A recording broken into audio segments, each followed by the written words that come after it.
My name is Andrew Procter. I was a chartered surveyor, and I used to work for one of the big four management consultancies in London. In my career, I have worked at a high level, advising both public and private sector clients on property and development strategy. I am the chair of Dorset CPRE Planning Group, which meets every month and consists of retired industry professionals and community activists who champion sustainable development in the right place. The climate is changing faster and faster, and if we are to meet this challenge, we must change even faster. I don't think we have the option to wait and delay. Here in Dorset, we are stewards of one of the most beautiful counties in the country. We are also faced with serious decisions: where and how to build, how to meet housing needs without fueling climate breakdown, and how to transition our communities to a net zero future. This conference is about facing those decisions with urgency, honesty, and vision. We know that housing and construction contribute nearly 40% of the UK's carbon emissions, yet too many new homes are still being built to outdated standards, locking in decades of emissions and retrofit costs. The good news, however, is that solutions exist. We just need to scale them, support them, and demand better. My job this evening is to kick off and set the scene. I'll be followed by some of the people leading the transition to net zero. Dr. Will Hawkins from Bath University, whose research is redefining how we assess the full carbon impact of buildings, from materials and construction through to energy use, and how research can help local government embed net zero in their local plans. He'll be followed by Sam Goss, founder of Barefoot Architects, the innovative designers and creators of the Hazelmead co-housing project in Bridport. It's a rare example of zero carbon homes delivered not just on paper, but in bricks, mortar, and integrated thriving community life. And finally, we'll hear from Ian Pritchett, founder of Greencore Homes, one of the UK's most innovative zero carbon developers. Their approach, combining natural materials with off-site precision and low carbon design, shows what's possible when ambition meets action to deliver net zero on the ground. Once the presentations are finished, after a short 10-minute comfort break, we will have questions and a panel discussion with the presenters, and a discussion, and that will be with Councillor Nick Ireland, leader of Dorset Council, who is also the Cabinet Member for Climate at Dorset. And also we'll have BCP Councillor Kieran Wilson, portfolio holder for Housing and Regulation, and also Tim Crabtree, Chair of Dorset Community Energy, and lastly, Mark Chivers, co-founder of Zero Carbon Dorset. The panel debate is the highlight of the evening, I think, but it is not just a technical conversation, it's a moral one about the legacy we leave, the lives we shape, and the land we share. So thank you for being here, for caring, for questioning, and for helping to shape a zero carbon future that starts today. Get ready with your questions in the Q&A box on the bottom of the screen. I will now try and start to set the scene.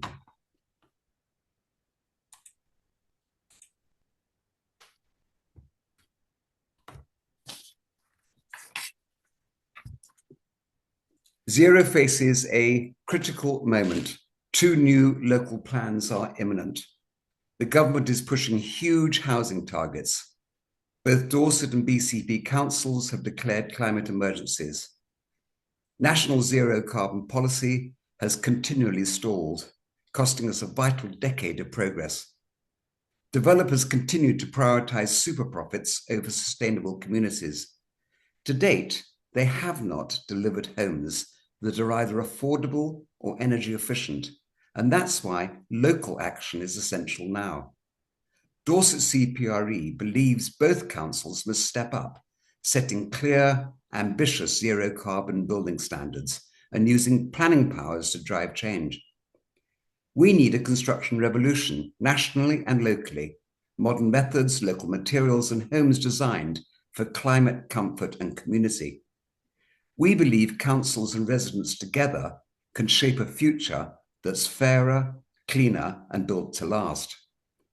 Tonight, we've invited a team of innovative experts in academic research, design, and zero carbon construction to show us what can be done. What is zero carbon? The truth is there's no single legal or universally accepted definition. It is a complex concept involving two key elements: the carbon embodied in materials like concrete and bricks, and the operational emissions from heating, lighting, and appliances. Measuring and regulating both is challenging, and we must strike a balance between ambitious carbon goals and the affordability of new homes. There's ongoing debate about best technologies. Should we prioritize concrete alternatives, heat pumps, triple glazing, or solar panels? What we urgently need is independent research and clear local design guidance to help developers and planners make informed decisions. A construction revolution is urgently needed, using modern methods that are cleaner, quicker, and potentially more cost-effective. Just like solar panels, these approaches can be cheaper if done at scale, bringing costs down and carbon savings up. The government's latest target for BCP is 42,000 homes. This is an increase of 85% on BCP's original plan of 24,000, which was based on environmental constraints, which protected the greenbelt and protected habitats.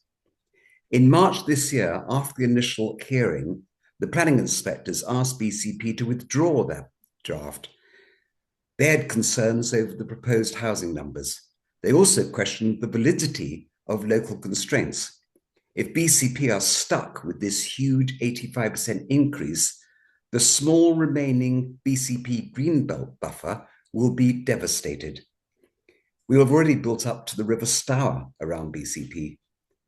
The tension between national targets and local capacity continues to shape the BCP new local plan as it's being developed. Worryingly, this course of events could be a dry run for the Dorset local plan. Dorset CPRE do not believe the inflated target for BCP will satisfy the government's objective to make housing more affordable in this conurbation, nor will it address the real local housing crisis, the lack of social rent homes. At the hearing in February, Friends of the Earth and Dorset CPRE were the only organisations who were not developers invited to speak, a little bit outnumbered by the invited 28 developers who had King's Counsel acting. For Dorset Council, the new target is 48,000 homes, an increase of 80% on the 2021 draft local plan. It could also be much more through duty to cooperate. There is no appropriate space for building on this scale. This huge new target will result in a substantial loss of Dorset's farmland and green spaces around its towns and villages. To meet its housing targets, the government has also revised the NPPF, the National Planning Policy Framework. They have introduced the concept of grey belt land. This encompasses a large part of what was previously greenbelt. Dorset Council are publishing their new plan in August, which will navigate the complexities of meeting inflated housing targets while hopefully preserving environmental integrity. We do not believe the inflated target for Dorset will satisfy the government's objective again to make housing more affordable in the county or address the real housing crisis, the lack of social homes. Our vulnerable Dorset is under threat from these inflated housing targets. We have high environmental sensitivity, protected landscapes, and fragile infrastructure. Half of Dorset is fragile protected countryside. National landscapes, heathland, Poole Harbour, and the Jurassic Coast. Existing settlement areas in Dorset lack the capacity to accommodate this huge number of new homes, and therefore development will be forced onto Dorset's precious farmland and greenbelt. Roads, water supplies, healthcare, and schools are already under pressure. New housing development is likely to outpace the investment needed in public services, leading to congestion, water shortages, and strain on local communities. We depend on tourism with an unspoiled countryside and coast. Overdevelopment and the mismatch with local need will erode the very character that visitors come to enjoy. Building undermines climate resilience efforts. Dorset's vulnerability comes from the combination of its environmental treasures, limited infrastructure, and the sheer scale of housing targets being imposed without proper zero carbon regulation. The built environment contributes to 40% of global emissions.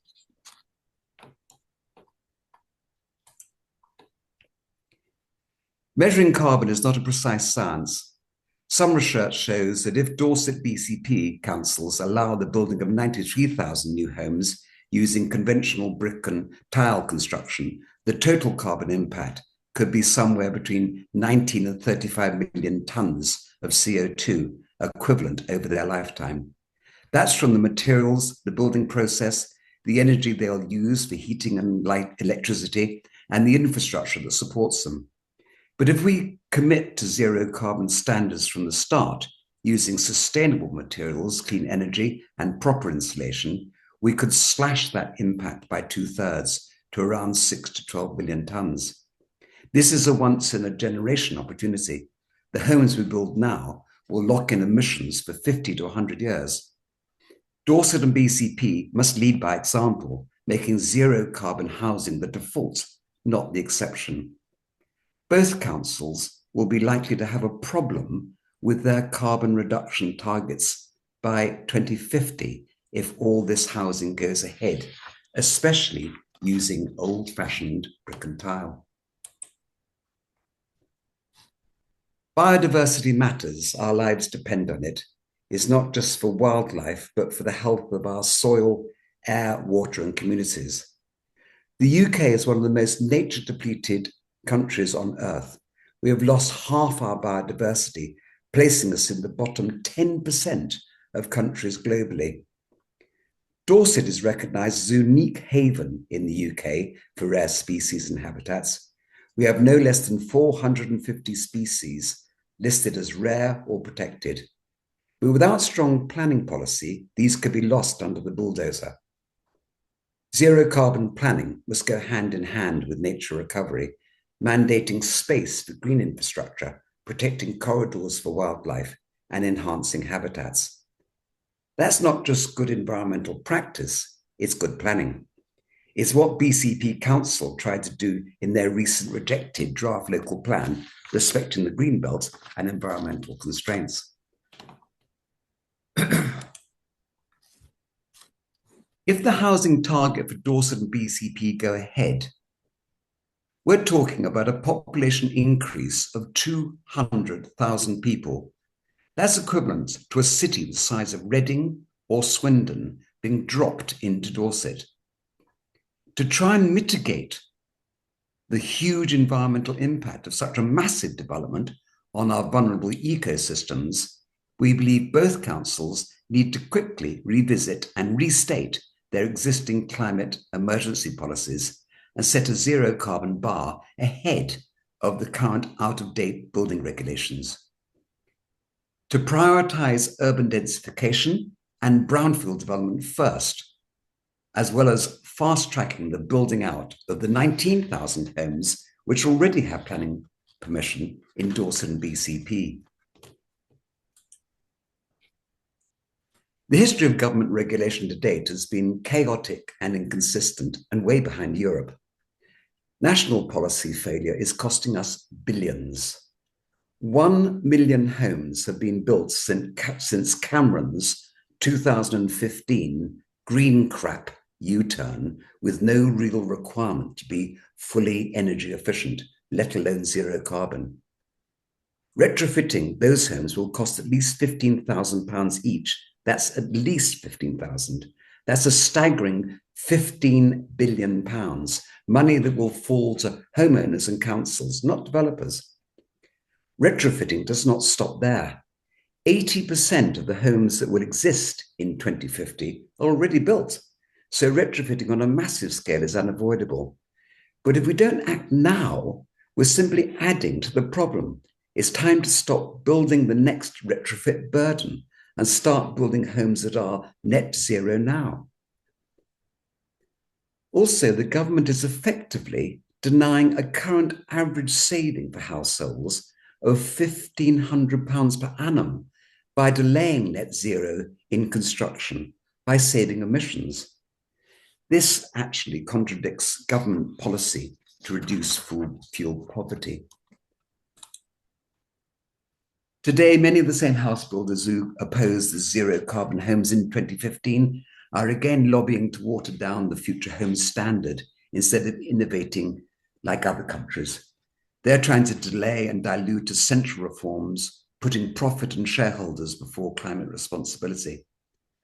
This risks locking in more poor quality housing that will need costly retrofitting later. In response, many forward-thinking local authorities across the country are acting. They are embedding net zero on emissions and a cap on embedded carbon ahead of the current building regulations directly into their local plans. This will protect their communities and the environment. Local leadership is now vital because national leadership has failed to deliver. In the last 10 years, national house builders have made super profits. The big house builders could have absorbed these additional costs 10 years ago if only they'd been properly regulated in the first place. Back in 2015, it would have cost approximately £3,500 to £5,000 per home. Developers won't raise their standards voluntarily. To meet zero carbon goals, rooftop solar must be mandatory and future ready. Most of the cost is in installation, so it makes economic and environmental sense to install as many panels as the building can support. 4 to 8 kilowatts is typical in efficient new builds today. However, many developers still install token systems far below potential, which undermines long-term savings and energy resilience. Solar panels don't just reduce emissions, they also generate income and protect households from rising energy prices. This is a low-cost, high-impact policy shift that aligns regulation with global best practice. If we go for rooftop solar on both residential and commercial development, it will also reduce the need for solar farms, which swallow up good agricultural land. Why is the UK so far behind our European neighbours? The answer is simple: political instability, lack of investment, and developer lobbying against regulation to maintain their high profits. Countries like Germany, Sweden, France, and the Netherlands have strong regulations on high efficiency homes and housing delivery is faster in Europe than the UK. Here, the government changes policy every few years, leaving councils in limbo. Meanwhile, we underfund local planning teams, leaving them unable to enforce better standards. Our big developers prioritize short-term profitability over sustainability. There is limited government support for off-site and modular construction. Dorset can't solve this alone, but we can step up to have secure local regulation and hopefully make a change. Meanwhile, across England, several forward-thinking local authorities are leading the change towards net zero by embedding ambitious energy efficiency standards into their local plans, surpassing the building regs. We are very pleased to have Professor Will Hawkins of Bath University with us tonight to reference the work that they're doing at Bath Uni and also the help they're giving to Bath and North East Somerset Council in terms of embedding a net zero in their local plan. Cornwall Council I will deal with later. Central Lincolnshire, Greater Manchester, and Lancaster City Council have also adopted plans with enhanced energy performance standards. Dorset should perhaps follow their example. Councils like Bristol, Ealing, Enfield, Cambridge, Leeds, Merton, Oxford, and West Berkshire, and our neighbouring Wiltshire, are in various stages of implementing similar zero carbon. These initiatives demonstrate a collective commitment to combating climate change at the local level. Let's look at Cornwall. In 2019, Cornwall Council declared a climate emergency and committed to becoming carbon neutral by 2030. They didn't stop at words. By 2023, they'd adopted a groundbreaking climate emergency development plan document, the first in the country to embed net zero directly into local planning policy. This legally binding document supplements the Cornwall Local Plan 2016 and requires all new buildings to be net zero carbon, to prioritize energy efficiency and to use renewable energy on site wherever possible. It also includes strong policies on biodiversity, sustainable transport, and overheating mitigation. Importantly, Cornwall showed that it's entirely possible to do this within the existing planning framework, provided there's political will, a solid evidence base, and community engagement. It's a powerful model. Let's look at some influences. There's now a strong and growing alliance pushing for zero carbon to be hardwired into local plans. The Royal Town Planning Institute, Town and Country Planning Association, Local Government Association, Centre for Sustainable Energy, CPRE, etc., are all lobbying for clear national guidance that empowers local authorities to set ambitious net zero carbon. This isn't just fringe lobbying, it's the mainstream of planning and sustainability, urging governments to align the planning system with our climate commitments and aligning local plans with local area energy plans. Dorset BCP are caught in an unfortunate pincer between high housing targets and the duty to protect our local environment. We are in a real climate emergency. Dorset CPRE believes that we need local sustainable net zero regulation now. The focus must be on high standard insulation, solar panels, renewable energy, sustainable building materials, and locations which facilitate low impact carbon. We believe the future is in modern methods of construction and reducing embedded carbon. We would advocate that Dorset's BCP should follow the lead set by the other 14 councils I've outlined. We believe our outdated construction sector needs radical change. MMC, modern methods of construction, prefab construction at scale, will provide fast-track construction at reduced cost.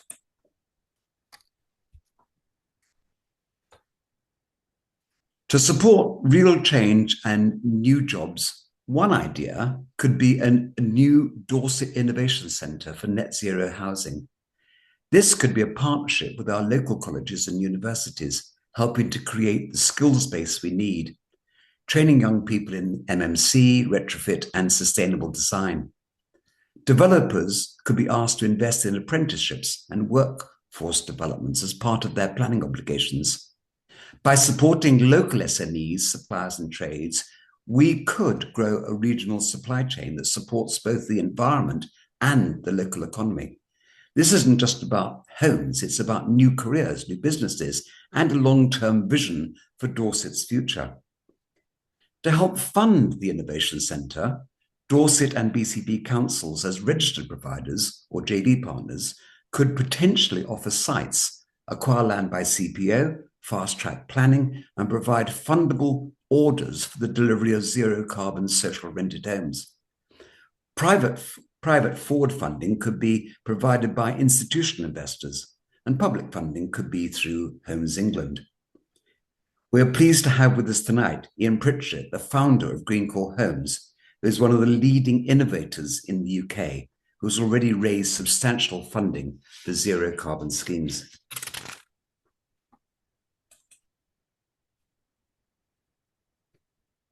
Two examples of what I'm talking about tonight are located in Dorset, one in Bridport, the other in Poole. Both schemes beat current building regs in terms of zero carbon. Both are affordable schemes and sponsored by the council. Both schemes have high social value.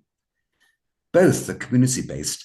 Hazelmead in Bridport is an outstanding and pioneering co-housing community of 53 affordable energy-efficient homes, which has won many awards, including RIBA.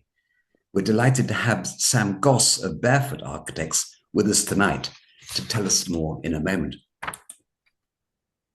Hillbourne in Poole is a collaborative project between BCP Council and Waits Residential, aiming to deliver 110 affordable low-carbon homes by summer 2026. It exceeds the 2025 Future Homes Standard, focusing on energy efficiency and reduced carbon emissions.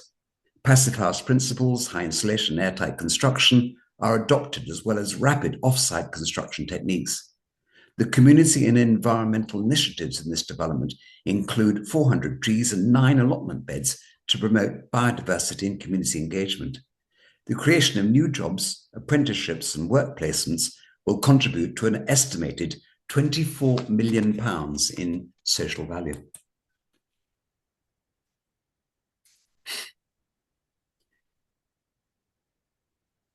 The challenges are real. Developer lobbying, national delay, underfunded planning, but so are the opportunities. Dorset BCP Councils could reinvent themselves through bold local planning, support for SMEs, and clear zero carbon requirements.